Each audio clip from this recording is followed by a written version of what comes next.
শীতকালে কিন্তু আমরা আজকে হাজির হয়ে গিয়েছি গরম গরম প্রোডাক্ট নিয়ে। হ্যাঁ, আমাদের হাতে কিন্তু আজকে আছে হচ্ছে ইনফিনিক্সের হট 50 প্রো প্লাস, যেই প্রোডাক্টটা কিন্তু বর্তমান সময়ে মার্কেটে অনেক বেশি চলতেছে, কাস্টমারদের চাহিদার তুঙ্গে বলা যায়। এবং এই প্রোডাক্টের প্রাইস রাখা হয়েছে 24,000 টাকা বাংলাদেশি অফিসিয়াল প্রাইস। তো এই 24,000 টাকা বাজেটের মধ্যে কতটুকু worth it এই ডিভাইসটা? হ্যাঁ, এই ডিভাইসটা কিন্তু দেখতে অনেক বেশি সুন্দর, মার্কেটে কিন্তু কয়েকদিন আগে আসছে, প্রোডাক্টের সম্পর্কে মোটামুটি সবাই জানে। তবে 24,000 টাকা বাজেটের মধ্যে আসলে অর্ধিট কিনে সবকিছু নিয়ে আমরা আজকে বিস্তারিত আলোচনা করবো। তো অবশ্যই সম্পূর্ণ ভিডিও দেখতে হবে। এবং আমাদের আজকের এই প্রোডাক্টটা পাঠিয়েছে হচ্ছে AZ ইন্টারন্যাশনাল, যাদের দোকান হচ্ছে বসুন্ধরা সিটির বেসমেন্ট 2 শপ নাম্বার 128। আমি তাদের ঠিকানা এবং ফোন নাম্বার, ফেসবুক পেজের লিঙ্ক সবকিছু কিন্তু ডিসক্রিপশনে দিয়ে দিব। পাশাপাশি কিন্তু আপনারা আপনার স্ক্রিনে কিন্তু নাম্বার পেয়ে যাবেন, সেখান থেকে ফোন দিয়ে আপনারা বিস্তারিত জেনে নিতে পারেন। তো কথা বাড়াবো না, আমরা সরাসরি ইন ডিটেলস ভিডিওতে চলে যাব এবং দেখানোর ট্রাই করবো এই হট 50 প্রো প্লাসটা আসলেই কি 24,000 টাকায় ভ্যালু ফর মানি কিনা। তো কথা বাড়াচ্ছি না, ভিডিও শুরু করা যাক। সো ফাইনালি কিন্তু আমাদের সামনে দেখতে পাচ্ছেন লাইট গ্রিন এবং হচ্ছে ডিপ গ্রিনের কম্বিনেশনে তৈরি করা হট 50 প্রো প্লাস এর বক্স। এখান থেকে যদি আমরা আনবক্সিং করি তাহলে কিন্তু দেখতে পারবো ভিতরে কিন্তু রাখা আছে ডিভাইসটা, এবং ডিভাইসটা নিয়ে কিন্তু আরো অনেক কথা আছে, অবশ্যই দাঁড়াবেন। ভিতরে যদি যাই তাহলে কিন্তু দেখতে পারবো ডকুমেন্টেশন এখানে দেওয়া আছে। পাশাপাশি এখানে কিন্তু আমরা পেয়ে যাবো হচ্ছে গ্লাস লাগানোর জন্য ক্লিনার। তার মানে কিন্তু আমরা বুঝতে পারতেছি ইনফিনিক্স হট 50 প্রো তে কিন্তু গ্লাস দেওয়া আছে, আপনাকে প্রোটেক্টর গ্লাস কিন্তু কোম্পানি প্রোভাইড করবে নিজেদের পক্ষ থেকে, যে বিষয়টা কিন্তু আমার কাছে অনেক বেশি ইমপ্রেসিভ মনে হয়েছে। এই ট্রেন্ডটা কিন্তু আমরা আরো আগে অনেকগুলো কোম্পানিকে অ্যাপ্লাই করতে দেখেছি, ইনফিনিক্স তো করে, পাশাপাশি টেকনোকে করতে দেখেছি আমরা। পাশাপাশি কিন্তু আমরা এখানে দেখতে পারবো একটি ট্রান্সপারেন্ট কেস। ট্রান্সপারেন্ট কেসটা কিন্তু মূলত চাচের কেস, শক্তপোক্ত। আর ভিতরে যদি দেখতে পারবো এখানে সিম ইজেক্টর পিনটা দেওয়া আছে, এবং এখানে কিন্তু একটি 33 ওয়াটের চার্জার আমরা পেয়ে যাব। কোনো কিছু মিসিং না, একদম অলমোস্ট সবকিছু দিয়ে দিয়েছে কোম্পানি। এবং এই পাশটাতে কিন্তু আমরা পেয়ে যাবো হচ্ছে USB type A to type C cable. তো এই সবকিছু আমরা এখন সাইডে রাখার পরে চলে আসবো হচ্ছে ডিভাইসটাতে। This is the device. Look at this color. Oh my god, এটা কিন্তু iPhone 15 Pro Max এর মতো ন্যাচারাল টাইটেনিয়াম কালার দেওয়া ট্রাই করেছে। ইভেন এই কালারটার নামও হচ্ছে টাইটেনিয়াম গ্রে। এর কিন্তু আরো দুইটা কালার হয়ে থাকে, ব্লু এন্ড ব্ল্যাক কালার। এই ফোনটার অন্যতম হাইলাইট হচ্ছে ফোনটা কিন্তু কার্ভ ডিসপ্লে, একদম স্লিম ফোন। ও মাই গড, এত স্লিম, এটা কিন্তু আসলে আনবিলিভেবল, একদম স্লিম ফোন এটা। পাশাপাশি কিন্তু পিছনে ট্রিপল ডোর ক্যামেরা সেটআপ আছে, পুরোপুরি ম্যাট ফিনিশের এই প্রোডাক্টটা। ফুল স্পেসিফিকেশন আমরা এখন মুভ করে আপনাদেরকে এটা সম্পর্কে অ্যাকচুয়াল ধারণা দেওয়ার ট্রাই করব। ইনফিনিক্স হট 50 প্রো প্লাস এর ইন হ্যান্ড ফিলের কথা বলতে গেলে 6.78 ইঞ্চি হচ্ছে ফোনটার ডিসপ্লে সাইজ, যথেষ্ট বড় সাইজ। পাশাপাশি 162 গ্রাম ওয়েট এই ফোনটাতে, 162 গ্রাম। ক্যান ইউ ইমাজিন কতটা পাতলা এই ফোন, কতটা লাইট ওয়েট, 162 গ্রামের ওয়েট। পাশাপাশি কিন্তু 6.8 মিলিমিটার থিকনেস। আমার দেখা one of the finest slimmest phone হচ্ছে এই ফোনটা। মানে লিটারেলি হাতে নেওয়ার পরে মনে হচ্ছে আমি কোনো খেলনা ফোন হাতে নিছি, এরকম একটা ফিল আসতেছে। এরকম স্লিম ফোন, তাও কার্ভ ডিসপ্লে মেনটেন করে, আমার কাছে মনে হয় ইনহ্যান্ড ফিলের দিক দিয়ে অন্য লেভেলে এগিয়েছে এবার ইনফিনিক্স হট 50 প্রো প্লাসটা। পোর্টসের বাটনের কথা যদি বলি তাহলে কিন্তু দেখতে পারবো নিচের দিকে দেওয়া আছে হচ্ছে USB টাইপ C পোর্ট। এখানে সবকিছু মোটামুটি আমরা অ্যাভেলেবল পাচ্ছি। রাইট সাইডে কিন্তু আমরা অ্যাভেলেবল পেয়ে যাচ্ছি ডুয়াল স্পিকারের যে মেইন স্পিকার সেটা, এবং স্পিকারটা কিন্তু JBL টিউন। পাশাপাশি কিন্তু আমরা লেফট সাইডে আসলে দেখতে পারবো নয়েজ ক্যান্সেলেশন মাইক্রোফোন এবং হচ্ছে সিম এজেক্টর ট্রে, যেখানে আমরা ডেডিকেটেড SD কার্ড সহ দুইটা সিম ইউজ করতে পারবো। লেফট সাইডে যদি আসে তাহলে দেখবো পুরোপুরি ফ্ল্যাট, কোনো রকম পোর্টস এন্ড বাটন কিন্তু লেফট সাইডে নাই। এবং রাইট সাইডে আসলে আমরা দেখতে পারবো ব্যবহার করা আছে পাওয়ার আপ বাটন আর হচ্ছে ভলিউম আপ ডাউন বাটন, এবং ফিঙ্গারপ্রিন্ট কিন্তু ব্যবহার করা আছে ডিসপ্লেতে। ডিসপ্লে ফিঙ্গারপ্রিন্টের কথা যদি বলি তাহলে কিন্তু ফিঙ্গারপ্রিন্টের পজিশনটা আমার কাছে ঠিকঠাক লেগেছে, টাচ করার সাথে সাথে খুলে যাচ্ছিল। তবে হাত যদি ভেজা হয়, পানির ছিটা ফোটা পড়ে ডিসপ্লেতে, তাহলে কিন্তু আমার ফিঙ্গারপ্রিন্টটা খুলতে একটু দেরি হচ্ছিল। এবার যদি আমরা আপার সাইডে চলে আসি তাহলে কিন্তু দেখতে পারবো আপার সাইডে সেকেন্ডারি নয়েজ ক্যান্সেলেশন মাইক্রোফোন, পাশাপাশি কিন্তু হচ্ছে সেকেন্ডারি যে স্পিকার সেটা কিন্তু ব্যবহার করা আছে, এবং উপরে লেখা আছে সাউন্ড বাই JBL।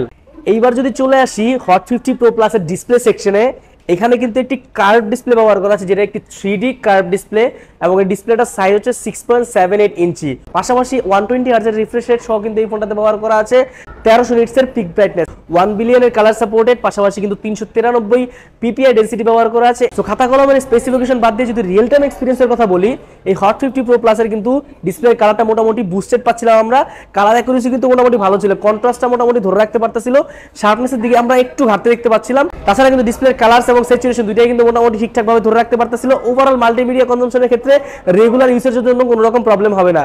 এবং এই ফোনটার এক্সপিরিয়েন্সকে আরো বেশি বেটার করতে কিন্তু 90% এর উপরে screen to body golden ratio ব্যবহার করা আছে, যার কারণে কিন্তু মাল্টিমিডিয়ার ক্ষেত্রে আরেকটু বেটার আপনার এক্সপেরিয়েন্স এই ফোনটা থেকে পাবেন। এখন কিন্তু আমরা দেখবো এই ফোনটার ক্যামেরা সেকশন। ক্যামেরা সেকশনে আমরা আসলে দেখতে পারবো পিছনে কিন্তু ট্রিপল রিয়ার ক্যামেরা সেটআপ ব্যবহার করা আছে, খুবই সুন্দর একটা ক্যামেরা সেটআপ। এখানে কিন্তু 3টা ক্যামেরা ব্যবহার করা থাকলেও মেইন ক্যামেরাটা হচ্ছে অ্যাকচুয়ালি কাজের, আর বাকি দুটো হচ্ছে দুধবাস সেন্সর বলা যায়। এখানে একটা ডিসঅ্যাপয়েন্টের জায়গা হচ্ছে এই ফোনটাতে কিন্তু কোনো আলট্রা ওয়াইড সেন্সর আমরা পাচ্ছি না। সেকেন্ডারি ক্যামেরাটা হচ্ছে ডেপথ সেন্সর, পাশাপাশি কিন্তু থার্ড ক্যামেরা আনস্পেসিফাইড ক্যামেরা, যেটা কিন্তু কোনো নাম নাই, মানে হচ্ছে একদম নরমাল একটা ক্যামেরা দিয়ে দিছে আর কি। তো মেইন ক্যামেরার যদি ছবির কোয়ালিটির কথা বলি সেক্ষেত্রে কিন্তু আপনারা হচ্ছে মোটামুটি অ্যাভারেজে ভালো ছবি পাচ্ছিলেন। তবে ইনফিনিক্স কিন্তু সব জায়গায় ভালো করলে বরাবরের মধ্যে ক্যামেরাতে গিয়েই কিন্তু একদম পু করে দেয়, এক কথায় মোটামুটি কিন্তু একদম আউলায় ফেলে।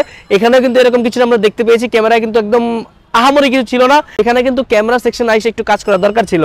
ছবিতে কিন্তু ন্যাচারাল টোনের কিন্তু অনেকটাই ঘাটতি দেখেছি, ডাইনামিক রেঞ্জগুলো ঠিকঠাকভাবে ম্যানেজ করতে পারতেছিল না। তবে পোর্ট্রেট শটে গিয়ে কিন্তু আমি বলবো যে এই ডিরেকশনগুলো ধরে রাখতে পারতেছিল, তবে কালারে কিছুটা ঘাটতি দেখেছি। তাছাড়া আদার যে দুইটা সেন্সর, ডেপথ সেন্সর আর হচ্ছে 3 নাম্বার যে সেন্সরটা, সেটা কিন্তু আসলে কোনো রকম কাজেই লাগে না। আর মেইন যে সেন্সরটা ব্যবহার করা সেটা হচ্ছে স্যামসাং এর আইসোসেল এর SK5 Gen 1 এর সেন্সর। পাশাপাশি যদি আমরা এখানে দেখি, এখানে কিন্তু অনেকগুলো অপশন আছে ফোনটাতে ছবি তোলার জন্য। সুপার নাইট মোড আছে, পাশাপাশি কিন্তু প্রো অপশন আছে। মোডে গেলে আপনারা স্লো মোশন পেয়ে যাবেন।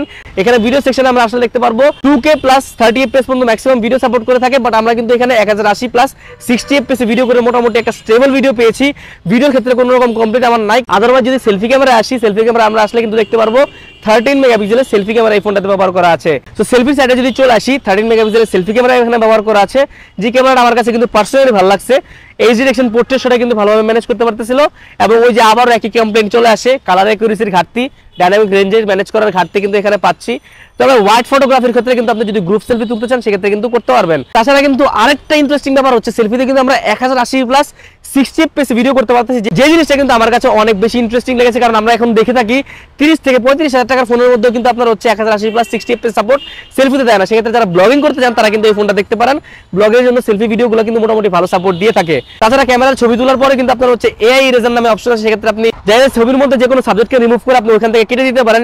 এই ফিচারটাও কিন্তু এখানে দিয়ে দিয়েছে, মানে AI ফিচারটা, যেখানে আমরা S24 আলট্রার মতো ফোনগুলোতে এই AI ফিচার দেখছি, সেখানে কিন্তু আমরা এই ফোনটাতে AI ফিচারগুলো আমরা পেয়ে যাচ্ছি। তো ওভারঅল ক্যামেরা নিয়ে আসলে অনেক বেশি হাইলাইটেড কিছু নাই, বাট মোটামুটি এভারেজলি ঠিকঠাক মতো পারফর্ম করতেছিল এই ইনফিনিক্স হট 50 Pro Plus।